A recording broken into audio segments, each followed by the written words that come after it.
সভাপতি মহোদয়, প্ৰমুখ্যে আজিৰ সভাৰ বিদায়ী সম্বৰ্ধনা প্ৰাৰ্থী শ্ৰীযুত ৰোহিণী ৰাজখোৱা ছাৰ আৰু ইয়াত উপস্থিত থকা নিমন্ত্ৰিত অতিথিসকল, লগতে ৰাইদাং বঙালী আদৰ্শ প্ৰাথমিক বিদ্যালয়ৰ ছাত্ৰ ছাত্ৰী, শিক্ষক শিক্ষয়িত্ৰী আৰু বিদ্যালয় পৰিচালনা সমিতি সকলোৰে সদস্যসকল, সকলোকে মই প্ৰথমতে মোৰ ফালৰ পৰা নমস্কাৰ জনাইছোঁ। মোৰ সৌভাগ্যৰ কথা এয়াই যে ছাৰৰ যিখন সম্বৰ্ধনা পত্ৰ, সেই সম্বৰ্ধনা পত্ৰখন মই এতিয়া পাঠ কৰিবলৈ পাইছোঁ। এয়া মোৰ বাবে পৰম সৌভাগ্য। ইয়াকে কৈ মই এতিয়া ছাৰৰ যিখন সম্বৰ্ধনা পত্ৰ সেয়া পাঠ কৰিবলৈ লৈছোঁ। ৰাইদাং বঙালী আদৰ্শ বিদ্যালয়ৰ প্ৰধান শিক্ষক শ্ৰীযুত ৰোহিণী ৰাজখোৱা দেৱলৈ গুণমুগ্ধৰ বিদায় সম্বৰ্ধনা। তাৰিখ 4 ছেপ্টেম্বৰ 2025।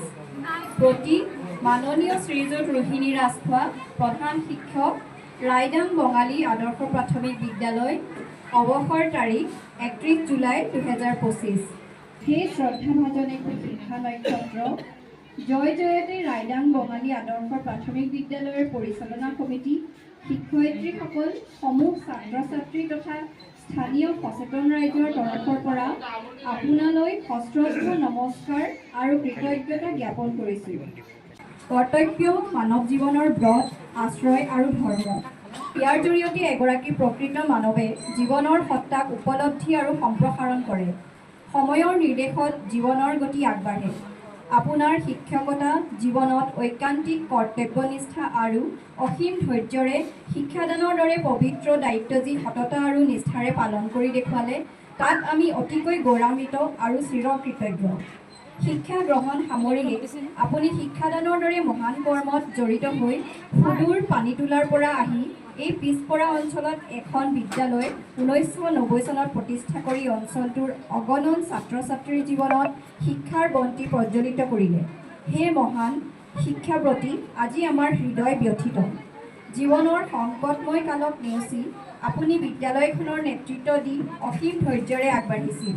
আপোনাৰ কাৰ্যকালতে বিদ্যালয়খনে পূৰ্ণতা পালে। আজি আপুনি বিদ্যালয়ৰ পৰা বিদায় হ'ব লগা হোৱাত আমি দুখত ভাৰাক্ৰান্ত হৈছোঁ। সেই কৰ্মবীৰ সুদীৰ্ঘ জীৱন আপুনি সত্য আৰু ন্যায়ৰ এক আদৰ্শৰ প্ৰতীক ৰাইদাং বঙালী আদৰ্শ প্ৰাথমিক বিদ্যালয়ৰ উন্নতি আৰু সমৃদ্ধিত আছে আপোনাৰ অনন্য অৱদান।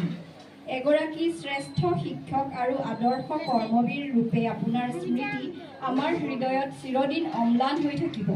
আপোনাৰ কৰ্মজীৱনৰ 35টা বৰ্ষই শিক্ষাদানৰ ধৰণ নীতি আৰু মূল্যবোধসমূহ এই বিদ্যালয়ৰ প্ৰতিটো কোণত জীয়াই আছে আৰু ইয়াৰ পৰিণতি সদায় লক্ষণীয় হৈ থাকিব। আজি আপোনাক বিদায় দিবলৈ আমি অন্তৰৰ পৰা মুঠেই সাজু নহয়। সময়ৰ তাগিদাত আপুনি এই বিদ্যালয়ৰ পৰা বিদায় ল'লেও আমাৰ অন্তৰত আপুনি সদায় সজীৱ আৰু অম্লান হৈ থাকিব। বিদ্যালয়খনে অনাগত দিনত আপোনাৰ পৰা প্ৰয়োজনীয় দিহা পৰামৰ্শ তথা আশীৰ্বাদ পাই থাকিব বুলি আশা কৰিলোঁ। শেষত আপোনাৰ সুস্বাস্থ্য আৰু দীৰ্ঘায়ু কামনা কৰিলোঁ। ইতি আপোনাৰ গুণমুগ্ধ ছাত্ৰ সংসদৰ হৈ গোবিন্দ মুৰা, প্ৰধান সেৱক, বিদ্যালয় পৰিচালনা সমিতিৰ হৈ বিনোদ কাশ্যপ, সভাপতি, শিক্ষক গোটৰ হৈ বীণা দেউৰী, শিক্ষয়িত্ৰী। ধন্যবাদ।